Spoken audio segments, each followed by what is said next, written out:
un atelier de boulangerie, comme il y en a des dizaines de milliers en France. On y fabrique des pains de toutes sortes à base de farine de froment, de sarrasin, de seigle ou d'épeautre. Ici, tout semble comme partout ailleurs, sauf qu'ici, on fabrique du pain à la fois traditionnel et totalement biologique.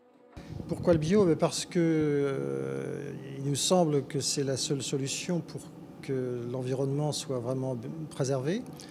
Une des causes principales de la pollution actuelle, c'est la pollution agricole. On le voit de plus en plus dans la pollution des eaux en particulier, la pollution des sols, les problèmes liés aux pesticides et à tous les produits chimiques de traitement. Donc on s'est engagé là-dedans parce qu'on pensait qu'il fallait aussi non seulement qu'il y ait des agriculteurs qui cultivent bio, il fallait aussi en aval des gens qui transforment les produits et qui permettent au public d'accéder à ces produits-là pour la santé des consommateurs bien sûr, mais aussi et surtout pour la santé de la terre et la santé des générations qui nous suivront.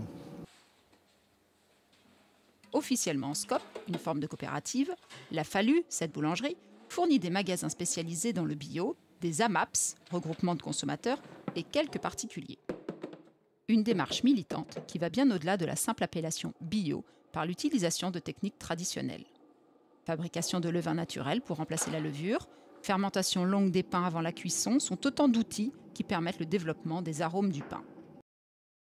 C'est-à-dire que déjà, on n'a pas d'additifs, évidemment, dans notre façon de procéder. On n'utilise pas d'additifs et on travaille effectivement avec des techniques relativement traditionnelles. C'est-à-dire qu'on prend le temps de faire notre pain. Pour dire les choses assez simplement, entre le moment où on va mélanger dans le pétrin les ingrédients et le moment où on va sortir le pain du four, il faut compter entre 10 à 12 heures.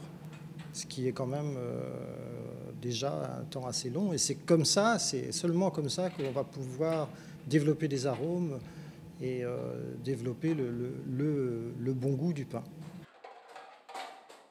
Aujourd'hui, la majorité des produits bio vendus en France sont sous leur forme primaire, tels que les fruits, les légumes ou les viandes. Peu d'entre eux sont transformés pour être consommés sous forme de yaourt, de pain, par exemple, car le manque de transformateurs est criant. Il y a peu de transformateurs, mais il y a beaucoup de demandes. Donc on arrive quand même à faire notre place. On arrive à démontrer aussi qu'on peut travailler correctement sans pratiquer des prix délirants. Et on essaie de faire en sorte que d'autres personnes soient attirées par ces métiers-là, de résoudre les problèmes d'échelle qui font justement que des petites séries entraînent des prix évidemment un peu plus élevés. À partir du moment où on aura des productions plus importantes, je pense qu'on sera largement compétitif. Une compétitivité d'autant plus évidente lorsque l'on prend en compte le coût réel de l'agriculture conventionnelle, avec ses répercussions sur l'environnement. La sauvegarde des générations futures a de toute façon déjà un prix.